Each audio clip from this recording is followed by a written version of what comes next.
अस्सलाम वालेकुम। आप देख रहे हैं खरी बात लुकमान के साथ। मेरा नाम मुबशर लुकमान है और कराची एक बार फिर आग के शोलों में है और गोलियों की जद में आ चुका है। सुबह से तो नहीं बल्कि दोपहर से अभी तक तकरीबन 11 अफराद वहाँ पे अपनी जानों का नजराना दे चुके हैं, जिनमें 3 बच्चे और एक खातून भी शामिल हैं।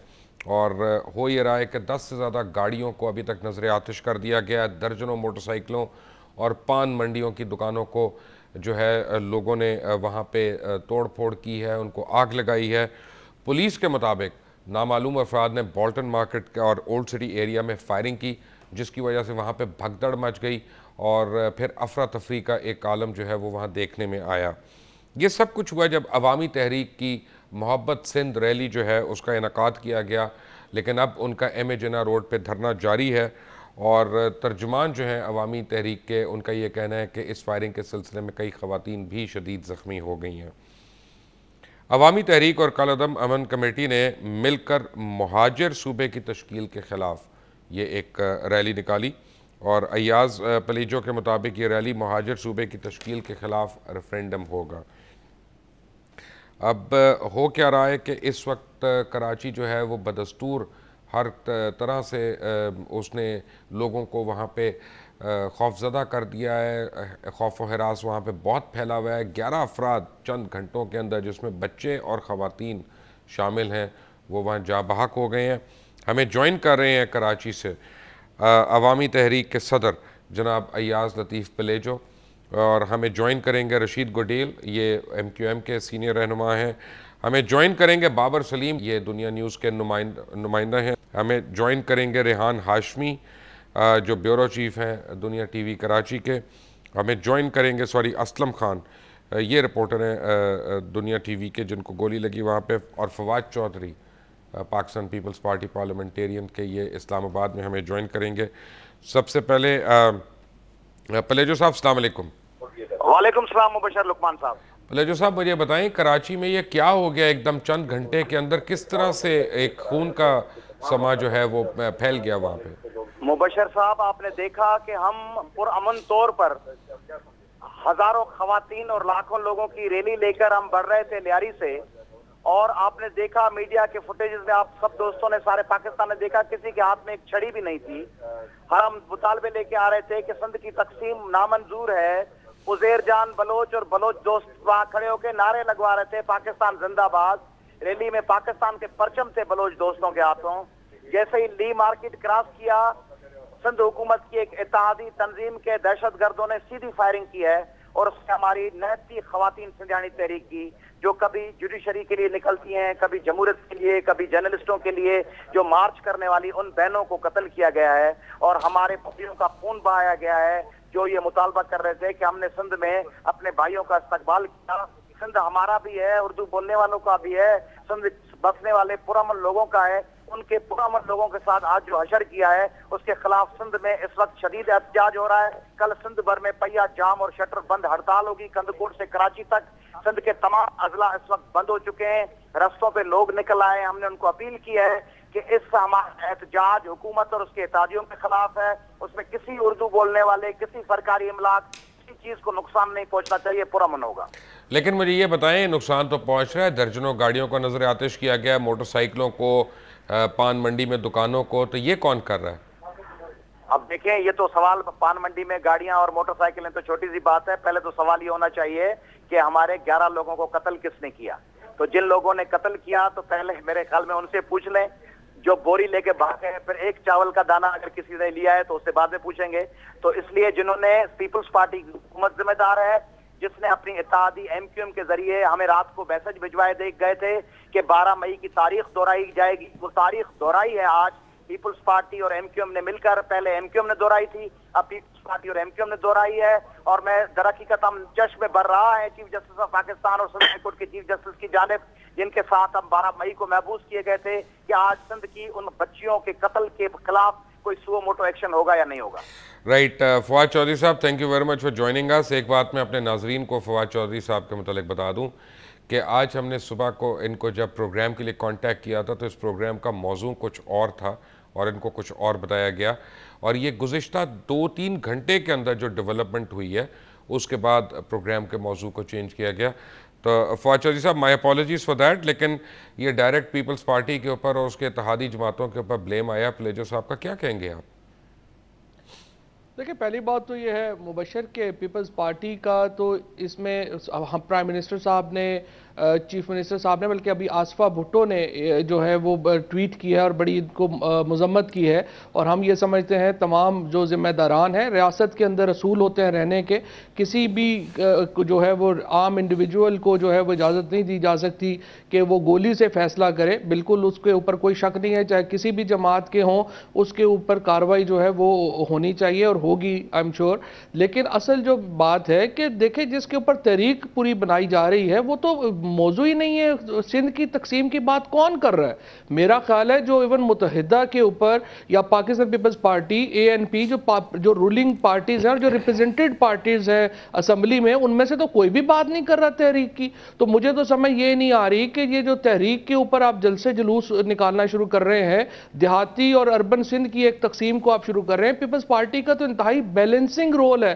पीपल्स पार्टी तो एक नुमाइंदगी कर रही है इस वक्त पूरे सिंध की, और वो कोशिश ये कर रही है कि तमाम एथनिक पार्टीज को, तमाम रीजनल ग्रुप्स को साथ लेकर के चले। उसको तो अप्रिशिएट करें आप। पीपल्स पार्टी ही तो इस वक्त सिंध में जो है वो एक तो इंटर सिंध और एक इंटर पाकिस्तान हार्मनी की अगर कोई बात कर रही है तो वो पीपल्स पार्टी कर रही है। मैं आता हूं इस पे, फवाद साहब मेरे साथ हैं, से तहरीक शुरू करना चाहें तो कुछ नहीं कर सकता। मेरे साथ बाबर सलीम साहब हैं, क्राइम रिपोर्टर हैं दुनिया न्यूज़ के। बाबर, अस्सलाम वालेकुम। वालेकुम सलाम। बाबर, इस वक्त लेटेस्ट सिचुएशन क्या है कराची की? रुकमान साहब, वर्स्ट सिचुएशन थी अब से तकरीबन 2 घंटे पहले तक, जब 1 दर्जन के करीब लोग जो हैं वो शहर में मारे गए। इसके साथ जलाओ घिराव के वाक़यात में 10 गाड़ियाँ, 19 से ज़ायद मोटरसाइकिल जो हैं वो जला दी गई। 2 दुकानें जो हैं वो इस आग की लपेट में आई। इस तमाम सूरत हाल के दौरान पुलिस और रेंजर्स जो है वो हैरानकुन तौर पर मौजूद नहीं थी। इस वक्त मैं उसी स्पॉट पर मौजूद हूँ जहाँ ये तमाम सिचुएशन जो है लॉ एंड ऑर्डर की वो क्रिएट हुई, और हैरानकुन तौर पर 1 घंटे तक तकरीबन कमो बेश ये जलाओ घिराव का सिलसिला जारी रहा और फायरिंग का तबादला 2.5 घंटे तक जारी रहा। पुलिस और रेंजर्स उस दौरान तक नहीं आई थी। इस वक्त कुछ जो है पीसफुल वर्ड जो है वो शायद मुनासिब नहीं होगा, लेकिन हालात कुछ काबू में है अभी। ये मुझे बताएं कि ये शुरू किसने किया वहाँ पे, इसके मतलब कोई इतलात है हमें? जो पुलिस, रेंजर्स और दीगर लॉ एनफोर्सर्स हैं उनके पास एक इत्तला है कि कराची में नामालूम अफराद, जो हमेशा इस किस्म के लॉ एंड ऑर्डर सिचुएशन के बाद वर्ड आता है, वो ये लफ्ज़ जो है हम दोबारा सुन रहे हैं उनसे, वो कहते हैं नामालूम अफराद थे जिनकी जानिब से फायरिंग की गई। उसके बाद अचानक जलाओ घिराव का सिलसिला शुरू हुआ। बहुत हैरानकुन मामला है कि पुलिस उन अनासर को जो कि कराची की बदअमनी में बराह रास्त मुलव्विस होती हैं, कराची के ताजरों को, आम आदमी को, शहरियों को हिट करने में बराह रास्त मुलव्विस होती हैं, उनका नाम लेने से भी कतराया जाता है। अब कौन लोग हैं, क्यों हैं, जब तक कानून नाफिज करने वाले इदारे इस चीज़ से पर्दा नहीं उठाएंगे, कुछ भी कहना कबल वक्त होगा। फवाद चौधरी, मुझे ये बताएं कि ये जो कराची में हो रहा है, ये तो किसी ने कोई ड्रोन हमला नहीं मारा है, इसमें तो ना अमेरिका है, ना नेटो है, ना कोई बाहर की फोर्सेस हैं, ये तो हमारे अपने ही लोग हैं। और जब भी जिसका दिल करता है 1.5 से 2 घंटे के अंदर कराची जो है वहाँ पे एक मौत का रक्स जो है वो शुरू हो जाता है।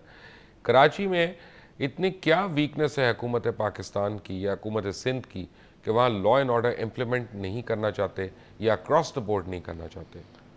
नहीं, law and order Mubashir enforce भी करना चाहते हैं, लेकिन आपसे ज़्यादा कोई नहीं जानता कि कराची की अपनी प्रॉब्लम्स क्या हैं। वहाँ पे एथनिक प्रॉब्लम्स हैं, सेक्रेटेरियन इश्यूज़ हैं, और जब भी एक आप जो है वो एक सोसाइटी जो है वो एक बन रही होती है। अभी आसफ जरदारी साहब क्या कोशिश कर रहे हैं? वो कोशिश कर रहे हैं कि हार्मोनाइज करे तमाम जो फोर्सेस वहाँ पर मौजूद हैं उनको। इस तमाम अमल में जो इस वक्त की जो, अगर वो नहीं ये चाहे तो कराची में तो और लावा जो है वो फूट सकता है। लेकिन ये पीपल्स पार्टी में और जो एक सोच है प्रेसिडेंट जरदारी साहब की, वो यही है कि कोशिश करें कि तमाम एथनिक और जो तमाम ग्रुप्स हैं उनको इकट्ठा करके हार्मोनाइज करने की कोशिश करें। इसी कोशिश में लगे हुए हैं। अगर आप चाहेंगे तशद्दुद करके या ऑपरेशंस करके तो वो तो मामला कराची में नहीं ठीक होने वाला। ये तो पॉलिटिकल हल इसका वो निकलेगा, रेहान हाशमी ब्यूरो चीफ हैं दुनिया टीवी के हमारे साथ। रेहान, ये क्यों हमेशा कहा जाता है कि पॉलिटिकल हल, इसका तो मतलब ये होगा कि पॉलिटिकल पार्टीज की अपनी सफ़ों में कातिल और दहशतगर्द शामिल है। देखें, ये तो बहरहाल हर पॉलिटिकल पार्टीज़ के बारे में कहा जा रहा था, एक दूसरे पे पॉलिटिकल पार्टीज़ ब्लेम करती रही हैं और एक दूसरे को निशाना बनाती रही हैं। लेकिन मुबशिर जो आज हमने देखा, अभी हम सिविल हॉस्पिटल के बाहर मौजूद हैं, ऐसे मनाजिर थे कि दिल खून के आंसू रो रहा था। वो ऐसे ज़ख्मी आए जिसमें 5 साल का बच्चा भी शामिल था और 50 साल का बुज़ुर्ग, उससे ज़्यादा 60 साल के बुज़ुर्ग, और तमाम अफराद जो ज़ख्मी हालत में यहाँ लाए गए, जिसमें हमारा कैमरामैन भी शामिल था। वो रक्शों, टैक्सियों, मोटरसाइकिलों, हालांकि लोग कंधों पे उठा के लाए। ऐसा लग रहा था कि कराची के जो वर्स्ट एरिया है लियारी, जहाँ ये वाक़या हुआ है, वो इतनी शदीद फायरिंग हो रही थी और कानून नाफिज करने वाले इदारे सिर्फ लग रहा था कि खामो तमाशा ही बने हुए थे या फिर वो अंधाधुंध फायरिंग कर रहे थे। रही पॉलिटिकल पार्टी का, लगता है कि पॉलिटिकल पार्टी और लॉ इन्फोर्समेंट एजेंसीज के दरमियान कोई गैप है, जिसके नतीजे में ये वाक़या दोनों होते हैं। क्योंकि कल से ये मैसेजेस चलना शुरू हो गए थे कि ये अवामी तहरीक की रैली निकाली जाएगी, पुलिस अपने तौर पर इक़दाम कर रही थी, लेकिन आज फिर वही हुआ जिस तरह लियारी में हुआ था। पुलिस नाकाम हुई, 8 घंटे हुए, लोग 30 से ज़ायद लोग मारे गए। आज भी पुलिस की लगता है कि अभी तक नाकामी थी। वो लोग ज़ख्मी हुए हैं, वो लोग मारे गए हैं जो बेकसूर थे, जो दुकानों में बैठे थे, जो कराची का सबसे मसरूफ़ तरीन इलाका जहाँ ये वाक़या हुआ है वो गोलियों की घन गरज में गूंज रहा था। उस वक्त जब ये फायरिंग का वाक़या हो रहा था तो कैमरामैन जो खलील आदिल, मैं खुद उनसे बताते खुद राब्ते में था। अचानक उनकी फ़ोन लाइन ड्रॉप हुई और उसके बाद हमें अंदाज़ा हो गया कि वो ज़ख्मी हुए। इतनी शदीद फायरिंग थी कि लग रहा था कि पुलिस को बस ये था कि किसी तरह रैली आगे ना जाए और अपने नंबर बढ़। रेहान, मुझे एक बात बताएं कि अभी सिंध के अंदर तो किसी ने कोई सूबा सिंध की तकसीम के मुतल्लिक़ को बात ही नहीं की है, तो फिर उसके डिफेंस में रैली की क्या वजह हो सकती है? देखिए, किसी भी पॉलिटिकल पार्टी की जानिब से एक तहरीक की बात तो नहीं हुई, लेकिन जो माजी सूबे की जो बातें कर रही हैं, जो तहरीक हैं, वो मुजाहरे कर रहे हैं बड़ी तादाद में, उसमें आहिस्ता आहिस्ता इजाफा हो रहा है। वो लगता है कि उन अफराद के खौफ से या वो बहुत ज़्यादा तादाद में बढ़ते जा रहे हैं, उनको काउंटर करने के लिए आज ये उनकी काउंटर रैली निकाली गई। लेकिन अभी तक किसी पॉलिटिकल पार्टी ने ओन नहीं किया। वो जो माजी सूबे के तहरीक के हवाले से जो रैलियाँ निकल रही हैं, वो भी बड़ी तादाद में लोग वहाँ जमा हो रहे हैं, आहिस्ता आहिस्ता उसमें इजाफा हो रहा है। लगता है कि अभी तक जिस तरह उन्हें काउंटर करने के लिए 3-4 पार्टियां मिलकर रैली निकालनी थी, लेकिन इसमें मुबशिर सबसे इंपॉर्टेंट काम था इंतजामिया, पुलिस, रेंजर्स। पुलिस ने जो सुबह से काम किया, रोड्स ब्लॉक कर दिए, एंटी रॉयट्स जो पुलिस थी वो आई, तमाम है, लेकिन वो कहाँ गई कुछ नहीं पता। IG, additional IG Karachi, DIG, SSP, वो सब किसी अपने दफातर में बैठे रहे। जो ऑन ग्राउंड लोग थे वो जख्मी होते रहे। हम गुज़िश्ता 4 घंटे से सिविल हॉस्पिटल में हैं, कोई भी पुलिस का आला अफसर, पीपल्स पार्टी का कोई भी ओहदेदार, कोई भी वजीर यहाँ सिविल हॉस्पिटल नहीं पहुँचा। जो एमक्यूएम के डॉक्टर वजीर हैं, सूबाई वजीर सगीर अहमद, उनकी हिदायत पर यहाँ पैरामेडिकल स्टाफ था वो पहुँच गया था, एमएस खुद मौजूद थे। लेकिन लोग जो जिस तरह जख्मी हालत में आ रहे थे, मुबशिर आप देखते तो आप बोलते कि ये कराची का वो शहर है अल्लाह रहम करे। सबसे ज़्यादा। मैं आता हूँ, रेहान हाशमी हमारे साथ ही रहिएगा। जब हम ब्रेक से आएंगे तो रशीद गुडेल, एमक्यूएम के रहनुमा, वो भी हमें ज्वाइन करेंगे। पलेजो साहब भी हमारे साथ होंगे, फवाद चौधरी भी हमारे साथ होंगे, रेहान हाशमी भी हमारे साथ होंगे। Welcome back to the after break. Take a break. Welcome back from the break. आपको बताता चलूँ कि कराची में फायरिंग और दीगर मुख्तलिफ वाक़यात में जहाँ भाग होने वाले अफराद की तादाद 11 हो गई है, जिसमें बच्चे और खातून शामिल हैं, और तकरीबन 30 के करीब अफराद शदीद ज़ख्मी हो गए हैं। दुनिया टेलीविज़न के अपने एक रिपोर्टर और कैमरामैन ज़ख्मी हो गए हैं, और दुनिया टेलीविज़न के जो कैमरामैन हैं वो शदीद इस वक्त ज़ख्मी हैं। इंतहाई निगहदाश्त में उनकी सर्जरी इस वक्त जारी है। हमें ज्वाइन कर रहे हैं रशीद गुडेल, इनका ताल्लुक़ एमक्यूएम से, और हमें ज्वाइन कर रहे हैं जनाब इफ्तिखार अहमद, जियो टेलीविज़न से हैं, सीनियर तजिया निगार हैं। आप दोनों का बहुत बहुत शुक्रिया। गुडेल साहब, आपके ज्वाइन करने से पहले हमारे साथ रहे अयाज लतीफ़ पलेजो साहब, और उन्होंने पीपल्स पार्टी का तो नाम लिया और साथ इत्तेहादी जमात कह के उन्होंने आपकी तरफ इशारा किया। क्या ये सही है जो उनका इल्ज़ाम है कि ये आप लोगों के कहने पे प्रॉम्प्ट हो रहा है सब कुछ? मुबशिर लुकमान साहब, आपके ही चैनल ने बहुत ज़्यादा कवर किया था उन इलाकों को पिछले दिनों जी, जहाँ पे रॉकेट बरसाए गए थे, जहाँ बॉम्ब गिराए गए थे, जहाँ फायरिंग की गई थी, 40 लोगों को मारा गया था। वो पुलिस के हाथों नहीं मरे थे। आज भी अगर आप देखें जो रैली गुजरी है तो किस इलाके से ट्रेवल स्टार्ट हुआ, नेपियर रोड, धोबी घाट, घास मंडी। तो ये एरिया, इस एरिया में कौन है, आप मीडिया वाले मुझसे बेहतर जानते हो। और मोहब्बत सिंध के नाम से जो रैली निकाली गई उसमें कौन कौन लोग शामिल थे, उनका एजेंडा क्या था, और वो क्या करना चाहते थे? मोहब्बत सिंध रैली होती तो दो ग्रुप की आपके मीडिया ने ही बताया कि फायरिंग हो रही थी। तो अगर सामने से कहीं फायरिंग किसी क्रिमिनल ने की तो यहाँ से भी फायरिंग हुई है। तो ये तो सारी चीजें मीडिया की रिपोर्ट्स में शामिल है ना लुकमान साहब। तो अगर असेस करने जाएं तो यहाँ खराबी कहीं ना कहीं इनके अंदर है और ये कोई और एजेंडे के ऊपर काम कर रहे हैं। अगर मोहब्बत सिंध रैली होती तो असला लेके तो ना घूमते वो तो कह रहे थे कि आप देख लें फुटेज, हमारे किसी बंदे ने छड़ी तक नहीं उठाई हुई थी। नहीं तो फिर क्या फरिश्तों ने आके फूल बरसाए? मैं इस पे बात करता हूँ। इफ्तिखार अहमद साहब हमारे साथ हैं, सीनियर तज्जिया निगार और सहाफ़ी। इफ्तिखार साहब अस्सलाम वालेकुम। वालेकुम सलाम। इफ्तिखार साहब, ये कराची में एकदम से आग भड़क उठती है, घंटों के अंदर दर्जन तक अफराद जो है वो उनको गाजर मूली की तरह काट दिया जाता है। What's going on? अफसोसनाक, शर्मनाक, और हम सब नाकाम हैं बतौर एक सोसाइटी के इस कत्लेआम को नहीं रोक पाए। और कत्लेआम करने वालों के पास बेइंतहा जस्टिफिकेशंस हैं और ये जस्टिफिकेशन हमें और शर्मिंदगी की वजह बताती हैं कि क्या कत्ल की भी कोई जस्टिफिकेशन होती है? सिंध के गैरतमंद बेटों की तरफ से महाजर सूबे का मुतालबा करने वालों के लिए खुला पैगाम अगर आप फेसबुक पर जाके देखें तो उसमें लिखा हुआ है कि अगर तुम ये मुतालबा करोगे तो तुम्हारे सूबे की तस्वीर ऐसी होगी। एक कब्रिस्तान की तस्वीर लगाई हुई है। ये रवैये क्या है? कौन है? किधर हैं वो लोग जो कहते हैं कि हम नेशनल सिक्योरिटी के इंचार्ज हैं? कौन है वो लोग जो कहते हैं कि नेशनल सिक्योरिटी को पर काबू पाना उनका काम है?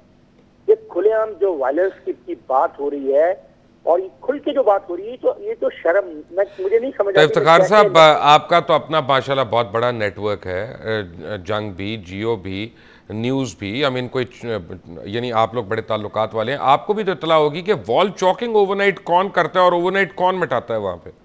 देखिए, वॉल चॉकिंग के बारे में आपने बहुत सवाल किया। जो मुझे कल मैं देख रहा था, सुन रहा था, वो उसमें कहा जा रहा है कि जनाब वॉल चॉकिंग में सिटी डिस्ट्रिक्ट गवर्नमेंट इन्वॉल्व है, वो दीवारों को साफ कर जाती है इसलिए कि वहाँ पे आके कोई वॉल चॉकिंग करे और वॉल चॉकिंग होती है। लेकिन मैंने कुछ ऐसी वॉल चॉकिंग कराची में देखी है जो ऐसी नहीं है, वो बिल्कुल आम लोगों की तरफ से है।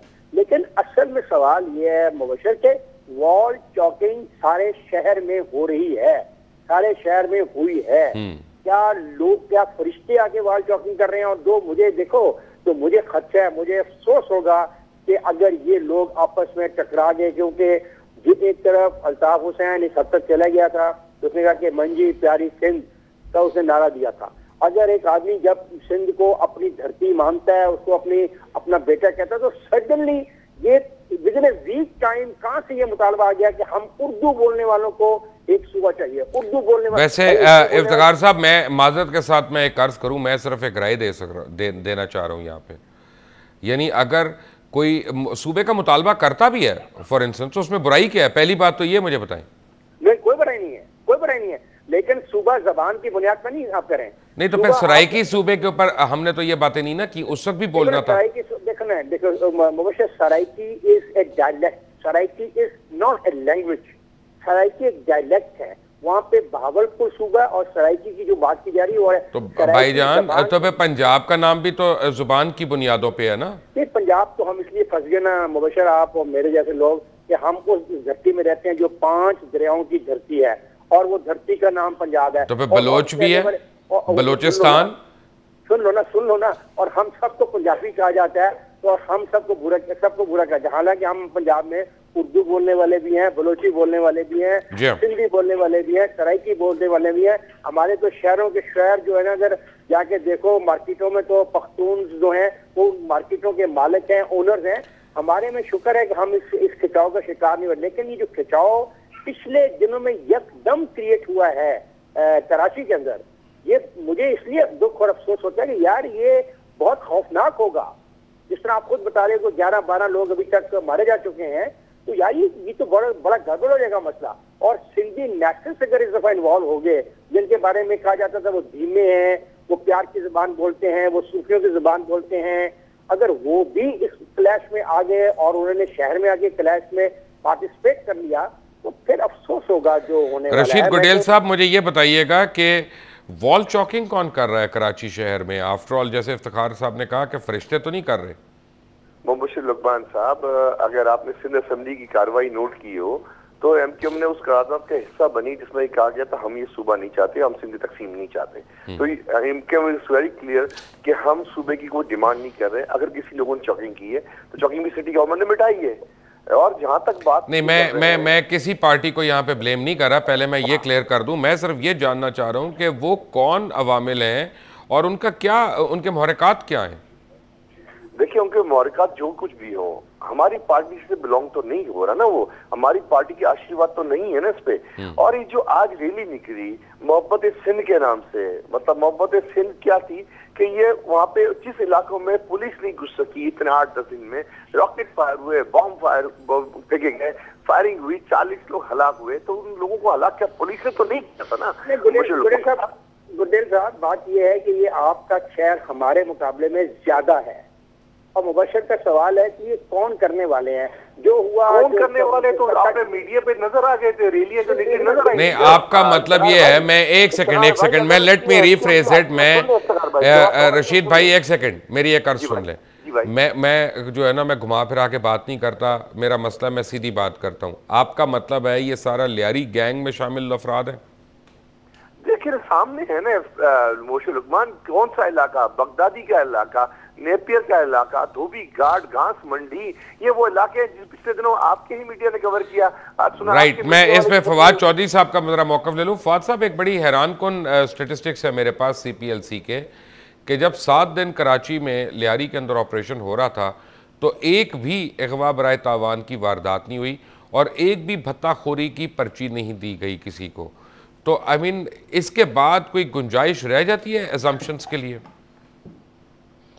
देखिए, बात यह है कि अब ये तो खैर कराची के जो पुलिस है या वो बता सकते हैं कि कोई हुई है भत्ताखोरी की वारदात या नहीं हुई या क्या हुआ है, लेकिन मसला तो ये है कि जहाँ पर भी कोई गोली चलाने का इख्तियार इंडिविजुअल के पास है या अगवा, वो तो गैर कानूनी बात है। उस वहाँ पर तो बात ख़त्म हो जाती है। सियासी मुतालबे अपनी जगह है और सियासत में हद क्रॉस करना अपनी जगह के ऊपर है। इसके ऊपर तो मेरा ख्याल है जो कंसेंसस है तमाम पार्टीज़ के अंदर, सिर्फ मसला यहाँ पर यह है कि अयाज पलीजो साहब को कल कहा भी गया था, उनको कहा भी जा रहा था कि भाई ये इशू ही नहीं है कोई सूबे का, तमाम लीडरशिप मुत्तफिक है इसके ऊपर कि कोई सूबा नहीं बन रहा।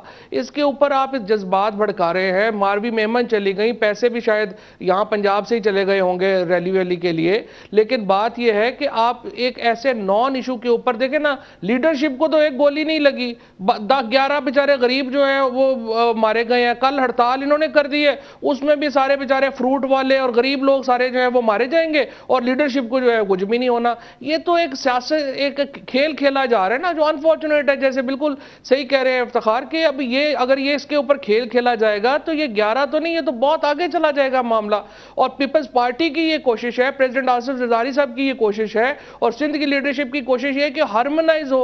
अगर हमने ज्यादा कॉन्फ्लिक्ट डालने हैं, लड़ाइयां डालनी है सोसाइटी में, तो वो तो डालना आसान है। मैं आता हूं इस पे। हमारे साथ रशीद गुडेल हैं, हमारे साथ जनाब फवाद चौधरी हैं, हमारे साथ इस वक्त इफ्तिखार अहमद हैं। कोशिश कर रहे हैं कि पलेजो साहब से दोबारा रब्ता हो सके हमारा। एक छोटी सी ब्रेक के बाद, take a break. Welcome back.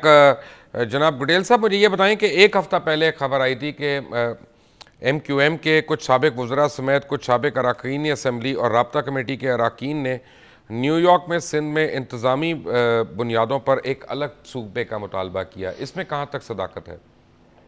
देखिए जी, अगर पार्टी के साथ आज कोई वापसता नहीं है, राब्ता कमेटी के मेंबरान यहाँ पे हैं और लंदन में आपको बखूबी है, तो उनमें से कोई अरकान शामिल नहीं था। अगर कोई आर्मी पर्सनल कैपेसिटी में गया हो जिसका ताल्लुक आज MQM के साथ ना हो, है ना, तो उसका तो जिम्मेवार MQM नहीं हो। ठीक है, इसका मतलब है कि आप ये कह रहे हैं कि उनका ताल्लुक नहीं है आपकी जमात से। सिंपल। आज एक्टिव MQM में नहीं है, MQM कारकुन नहीं है आज। तो आज की बात करें आप, राइट। मैं आज कारकुन हूँ, मैं आज पार्टी के लिए काम कर रहा हूँ। अगर वो राब्ता कमेटी को मेंबर अलग हो गया हो और पार्टी से कोई अलग, तो इसका मतलब है कि वो फर्जी तौर पे, मुझे आपकी बात से ये समझ आ रही है कि वो फर्जी तौर पे या फ्रॉड के तौर पे MQM का नाम इस्तेमाल कर रहे हैं।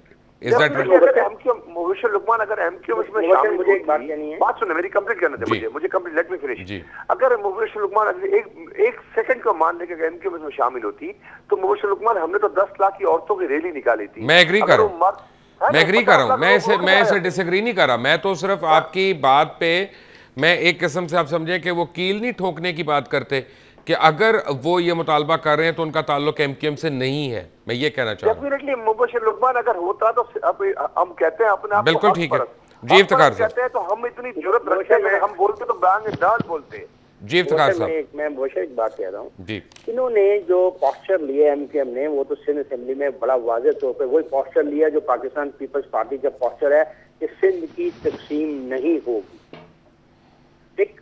लेकिन अब मैं इनसे पूछता हूँ कि क्या इनके इल्म में नहीं है कि शहर में क्या हो रहा है? मैं ये नहीं मान सकता कि एमक्यूएम के इल्म नहीं, में उन्होंने तो कह दिया ना, उन्होंने तो डायरेक्ट कराची लियारी में हो गैंग रहा के है ऊपर इफ्तिखार डाल दी। भाई, 2.25 करोड़ की आबादी में अगर कुछ लोग नारेबाजी करते हैं, लिखते हैं, लेकिन एमक्यूएम तो उसकी सरपरस्ती नहीं कर रही ना इफ्तिखार भाई। नहीं, सरपरस्ती की बात नहीं कर रहे गुडेल, सॉरी, हम सरपरस्ती नो देखें, डोंट कंफ्यूज द वर्ड्स।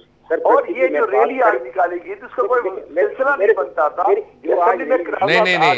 अपना गुडेल साहब एक सेकंड, मेरी एक अर्ज सुने, रशीद भाई एक सेकंड, इफ्तिखार साहब एक सेकंड। पता है क्या, मैं रीफ्रेज करता हूँ, इफ्तिखार अहमद साहब ये नहीं कह रहे कि एमक्यूएम उनकी सरपरस्ती कर रहे, उनका ये कहना है कि आपकी जमात क्योंकि पूरे कराची में फैली हुई है, जगह जगह पे है, तो आपके इल्म में जरूर है कि ये कौन कर रहा है, ये कह रहे हैं। तो मीडिया पे नजर आया, उससे आंख तो बंद नहीं कर सकते, मीडिया पे नजर आया, रैलियां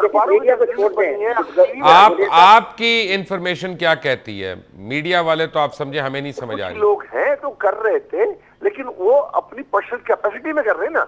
और जो आज रैली निकाली गई, किसके जवाब में निकाली गई? वो जो लोग एक इशू क्लोज हो गया सिंध असेंबली के अंदर। अच्छा, इसका मतलब ये हुआ गुडेल साहब, मुझे आपने कंफ्यूज कर दिया, मुझे आपने एक मिनट, आपने मुझे कंफ्यूज कर दिया, आपने मुझे कंफ्यूज कर दिया। जरा सा मुझे ये समझाएं, मैं आज तक ये समझता रहा हूं कि एमक्यूएम का डिसिप्लिन इतना स्ट्रांग है कि कोई शख्स उस जमात में शामिल होके पर्सनल कैपेसिटी में सियासत नहीं कर सकता। नहीं, मैं ये नहीं कह रहा कि वो एमक्यूएम के कारकुनान हैं। अगर कोई उर्दू बोलने वाला है, इट डजंट मीन्स कि उर्दू बोलने वाला वो एमक्यूएम में शामिल है। अगर वो कैपेसिटी अपनी पर्सनल कैपेसिटी में निकालता है, एमक्यूएम डिसिप्लिन पार्टी है, अपना डिसिप्लिन मेंटेन करती है, और एमक्यूएम कोई कारकुन पार्टी लाइन से बाहर नहीं निकलता। लेकिन मैं एक बात बता दूं फवाद चौधरी साहब, हम यानी पलेजो साहब ने अपने जितने उनके नंबर्स हैं वो सारे उन्होंने बंद कर दिए, और मेरी टीम उनसे मुसलसल रब्ता करने की कोशिश कर रही है। आपके ऊपर उन्होंने ये इल्ज़ाम लगाया जो आपने सुना कि कल उनको थ्रेट किया गया था कि 12 मई जो है वो दोहराई जाएगी। ये 12 मई की सिग्निफिकेंस क्या थी जो आपने आज उनको थ्रेट करवा दी दोहराई जाएगी? नहीं, 12 मई से पीपल्स पार्टी का तो कोई ताल्लुक नहीं था। और जो वहाँ पर मामला है, देखिए मैं तो फिर आपसे ये कह रहा हूँ कि पलीजो साहब जो हैं, पहली बात तो है रैली की इजाज़त नहीं ली गई थी। रेड जोन में दाखिल होने की अब ये कह रहे थे कि वो वहाँ पे रोकने की कोशिश की गई। रेड जोन के अंदर कोई भी रैली जाने की इजाज़त नहीं है, चुनाचे इनको भी रोका गया, एक रूटीन मैटर था। जो गोलियां चली उनमें हमारे जो पुलिस है या रेंजर्स है वो उनका कोई ताल्लुक नहीं था। आप कोई वहाँ पर जो मामला हुआ है वो अफसोसनाक है, नहीं होना चाहिए। अब ये कल फिर हड़ताल के ऊपर जा रहे हैं। मैं आपसे ये पूछता हूँ, मारवी मेमन वहाँ पर उनको लीड कर रही थी, ये लीड कर रहे थे, जो लीडर लोग हैं उनको तो कुछ भी नहीं हुआ, फिर गरीब बंदे क्यों मरे हैं? आप उसकी मारवी मेमन किस कैपेसिटी में लीड कर रही थी? मैं बिल्कुल वो एथनिक पार्टी की क्या इजाजत कर रही है, क्योंकि नवाज शरीफ ने पंजाब में भी डिवाइड एंड रूल किया था, जाग पंजाबी जाग का नारा लगाया था। अब सिंध के अंदर भी वो डिवाइड एंड रूल करना चाहते हैं, इसीलिए मारवी मेमन को छोड़ा हुआ है। मुबशर, मैं एक बात जरूर पूछना चाहूंगा एमक्यूएम वालों से और पाकिस्तान पीपल्स पार्टी वालों से कि जब सिंध तरक्की पसंद पार्टी ने, एसटीपीपी वालों ने ये 72 घंटे का इनको अल्टीमेटम दिया था कि सिंध की हुकूमत तमाम दीवारों पे जो वॉल चॉकिंग है, जो पोस्टर है, जो बैनर्स हैं मुहाजिर सूबे के बारे में, उसको खत्म करें, तो इन लोगों ने ऐसा क्यों नहीं किया? इनको कौन सी रेजिस्टेंस मिली कि रियासत ये छोटा सा काम भी नहीं कर पाई? जी गुडेल साहब। इफ्तिखार भाई, अगर यही बात मानते हो कि उस वक्त 24 घंटे में साफ नहीं की हुई, तो 24 घंटे में साफ हो रही थी। मैं आपसे एक सवाल करता हूँ, इफ्तिखार भाई आपसे, सिंधु देश का नारा, सुंदी देश का नारा, हैदराबाद से आगे लेके लड़काना तक सब जगह चॉकिंग हुई आज भी, है ना? मैं जस्टिफाई नहीं कर रहा, लेकिन सिटी गवर्नमेंट हटा रही थी, चॉकिंग मिटा रही थी, बाकायदा वो पैनाफ्लेक्स को हटा रही थी। चले ठीक है, ये समझ में आता है। इफ्तिखार साहब वो कह रहे हैं कि वो ऐसे अनासर हैं जिनका, मैं आता हूं इस पे, ये बहुत अहम पॉइंट है जो आपका है, लेकिन एक छोटी सी ब्रेक के बाद मैं इसके ऊपर आता हूं। Take a break.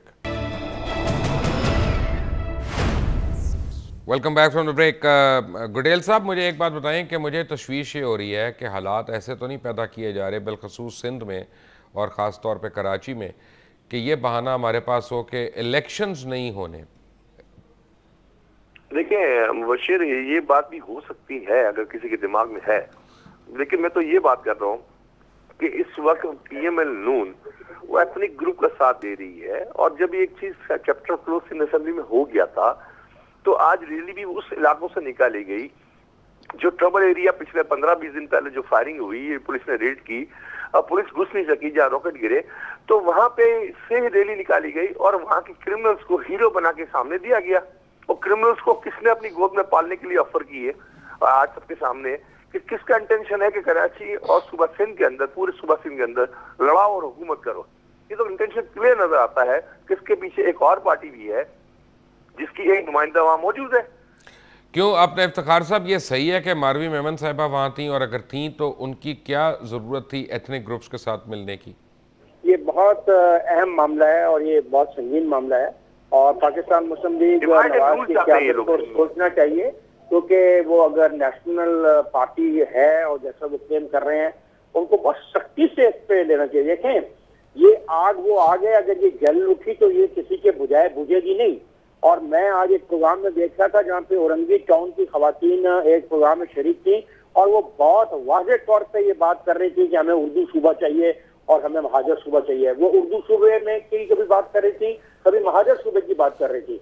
तो सवाल है कि ये बात सड़क पे हो रही है, सिर्फ बैनर्स की तक या वॉल चेकिंग तक की बात होती तो और है, लेकिन ये बात अगर हो रही है तो हमें इसकी वजह समझने की कोशिश करनी पड़ेगी। अगर वजह गुर्बत है तो गुर्बत सारे पाकिस्तान में है, अगर वजह गुंडागर्दी है तो गुंडागर्दी सारे पाकिस्तान में है, अगर लॉ एंड ऑर्डर की सिचुएशन की खराबी है वो सारे पाकिस्तान में है। लेकिन सारे पाकिस्तान में ये मुतालबे अगर शुरू हो गए कि हर आदमी ने, हर फिरके ने, हर ग्रोह ने अपनी जबान, अपनी एथनिसिटी के ऊपर, अपनी बुलारे के ऊपर, अपने लहजे के ऊपर अगर ये मुतालबात आके सड़कों पर करने शुरू कर दिए तो इस फेडरेशन की तबाही हो जाएगी। मैं सब लोगों से जो फेडरेशन के हामी है, जो पाकिस्तान की सियासत करना चाहते हैं, उनसे मिन्नत करता हूं कि इसको छोड़ दें कि रैली कहां से निकली। फवाद चौधरी साहब, मारवी मेमन साहिबा का इस रैली में शरीक होना कितना अहम है आपकी नजर में? डिवाइड एंड रूल चाहते हैं। मारवी मेमन का ना सिर्फ शरीक होना अहम है, बल्कि जो सबसे बड़ा प्रॉब्लम है कि जो नवाज शरीफ साहब की, चूंकि सिंध में कोई जगह नहीं है मुस्लिम लीग नून की, ना कराची में, ना दही इलाकों में, ना शहरी इलाकों में, तो वो ये कर रहे हैं कि जो कौम परस्त हैं उनको साथ, कभी वो मुमताज़ भुट्टो के साथ जाके मिलते हैं, कभी और छोटी एथनिक पार्टीज के साथ, और वो फंडिंग कर रहे हैं सारे मामले में। जो सबसे बड़ा जो शक है जी गुडेल साहब, जी साहब से भी मिले हैं पिछले दफा दौरे पे।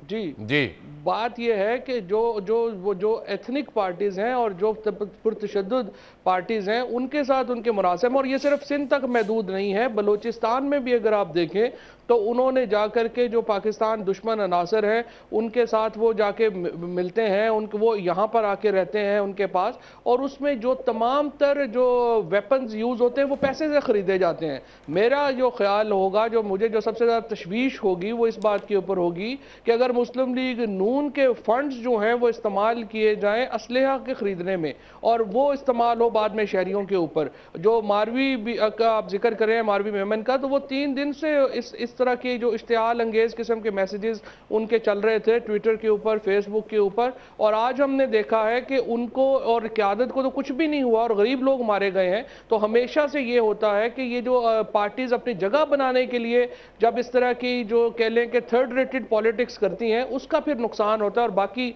इफ्तिखार ने बिल्कुल उसको समो दिया है जो हमारे खदशात हैं मुस्तकबिल के उनको। गुडेल साहब, डिवाइड एंड रूल कौन करना चाह रहा है? मुस्लिम लीग नून। देखिए, एथनिक पार्टी को अगर आप कहते हुए आप पूरे पाकिस्तान की जमात, कौमी जमात हो, तो एथनिक ग्रुप से सिंध में आके वो मिलते हैं।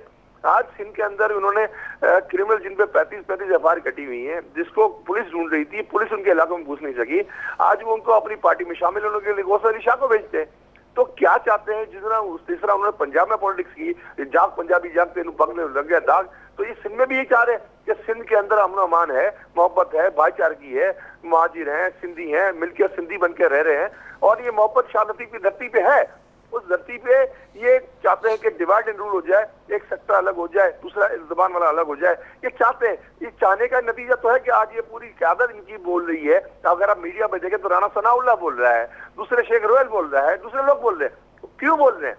इसलिए बोल रहे हैं कि इनका तो एजेंडा ये है कि कराची को अलग कर दो, उनको मुहाजिरों को अलग कर दो, सिंधियों को अलग कर दो। भाई मुहाजिरों ने कहा है अपने आप को कि हम नए सिंधी हैं, शालती की धरती में रहते हैं और पाकिस्तान बनाने वालों की औलाद है। कराची वाले ही मुल्क चलाते हैं, कराची वाले ही पैसे जनरेट करते हैं, इससे मुल्क चलता है। पाकिस्तान का बिजनेस कैपिटल कराची है। ठीक है, तो आप गालियां रशीद गुडेल साहब, रशीद गुडेल जी, आपकी इजाजत से जी, बात यह है कि इफ्तिखार साहब ने एक जो बात की है कि जो स्लोगन्स को और उनको अहमियत दें, मेरा ख्याल है इस चीज़ को भी अहमियत देने की ज़रूरत है कि सिंध असम्बली में या नेशनल असम्बली में जो रिप्रेजेंटेटिव इंस्टीट्यूशंस हैं वहाँ पर तमाम जो नुमाइंदगी करती हैं जमायतें, उनका कंसेंसस है कि सिंध में किसी और सूबे की जरूरत है। राइट, रशीद गुडेल आपका, बाबर सलीम आपका, रेहान हाशमी, असलम खान, फवाद चौधरी और इफ्तिखार अहमद साहब आपका, और अयाज लतीफ़ पलेजो साहब आप सबका बहुत बहुत शुक्रिया। चलते चलते आपको मैं बताता चलूँ कि कराची में फायरिंग और दीगर मुख्तलिफ वाक़यात में जाँ बहक अफराद की तादाद बढ़कर 11 हो चुकी है और ये पिछले चंद घंटे के अंदर हुए, जिसमें 3 बच्चे और एक खातून शामिल हैं। 30 से ज़्यादा अफराद ज़ख्मी हो चुके हैं। वहाँ पे कुछ की हालत नाजुक बताई जाती है और वहाँ पे हॉस्पिटल्स के अंदर एमरजेंसी डिक्लेयर हो गई है। अगले 24 घंटे इंतहाई अहम है क्योंकि कराची नहीं बल्कि पूरे सिंध में कल अवामी तहरीक ने एक आम हड़ताल का ऐलान किया है। अल्लाह इस मुल्क को और इस मुल्क में रहने वालों को अपनी हिफ्ज़ व अमान में रखे। आमीन। अंटिल द नेक्स्ट टाइम, अल्लाह हाफ़िज़।